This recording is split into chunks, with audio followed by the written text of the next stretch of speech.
ketika pandemi seperti tahun ini terjadi justru di bulan suci Ramadan, banyak di antara kita yang menyesali banyak ibadah yang sering dia lakukan di Ramadan sebelumnya, Ramadan tahun ini tidak bisa dia sempurnakan. Seharusnya bagaimana etika seorang muslim ketika dia menyikapi pandemi COVID-19 seperti yang kita lalui di tahun ini. Saya akan coba membuka sebuah ayat Allah di dalam satu firman-Nya, Quran Surat Al-Hadid ayat 22. Allah menceritakan kepada kita, kalau sekiranya musibah yang Allah berikan kepada kita itu tidak lepas daripada pentakdiran Allah yang sudah Allah tetapkan jauh sebelum kita diciptakan. Allah mengatakan, ma asaba min musibatin fil ardi wala fi anfusikum illa fi kitabin min qabli an nabra'aha inna dhalika 'ala Allah yasir. Tidak ada musibah yang menimpa kalian, baik di bumi kalian, kata Allah, ataupun pada diri kalian, kecuali itu sudah ketetapan Allah sebelum Allah menciptakan segalanya. Bahkan dalam hadis 50.000 tahun sebelum Allah menciptakan langit dan bumi, ini sudah menjadi ketetapan yang pasti akan terjadi. Allah mengatakan kepada kita, alasannya apa?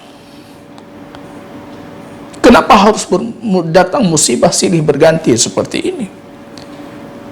Likai la ta'saw ala ma fatakum wa la tafrahu bima atakum. Sikap muslim itu sederhana ketika dia menyikapi ujian seperti pandemi COVID-19 ini. Allah mengatakan, kalau kalian mengimani terhadap takdir kalian, kalian tidak pernah menyesali apa yang tidak bisa kalian lakukan. Kita seringkali berfikir akan melakukan ini di Ramadan, akan berjamaah, akan Jum'ah, akan tarawih berjamaah, akan iftar jama'i secara berjamaah, kita berbuka puasa bersama-sama. Tapi di tahun ini, kemudian yang kita inginkan itu tidak kita dapatkan.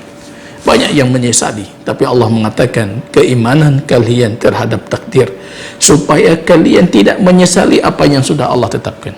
Wala tafrahu bima atakum, dan kalian tidak congkak dan membanggakan diri kalian terhadap apa yang kalian dapatkan. Beruntung orang yang sebelum Ramadan itu konsisten dengan agamanya. Beruntung orang sebelum pandemi ini datang, dia istiqamah dengan sunnah baginda Rasulnya. Alangkah beruntungnya dia. Baginda Rasul dalam hadis Imam Bukhari, beliau mengatakan kepada kita, idza maridal abdu aw safar, kalau seorang hamba itu sakit ataupun si hamba itu melakukan perjalanan jauh, kataballahu lahu misla ma kana ya'malu sahihan muqimah, Allah tetapkan untuknya pahala seperti Allah tetapkan pahala baginya ketika dia sehat dan ketika dia bermukim.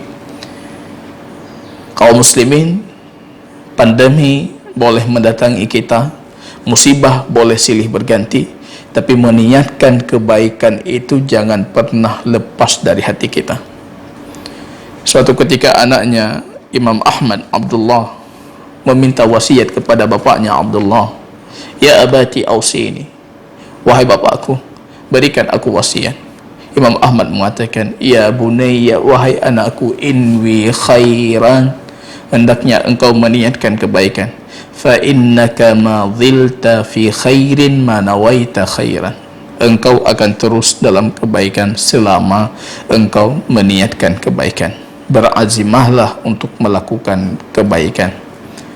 Jaga sunnah-sunnah baginda Rasul sallallahu alaihi wasallam yang bisa kita jaga dan mampu kita lakukan. Karena di saat pandemi seperti ini, Allah akan menetapkan untuk kita pahala yang barangkali kita tidak bisa mendapatkannya dengan amal ibadah yang kita lakukan. Barakallahu fikum.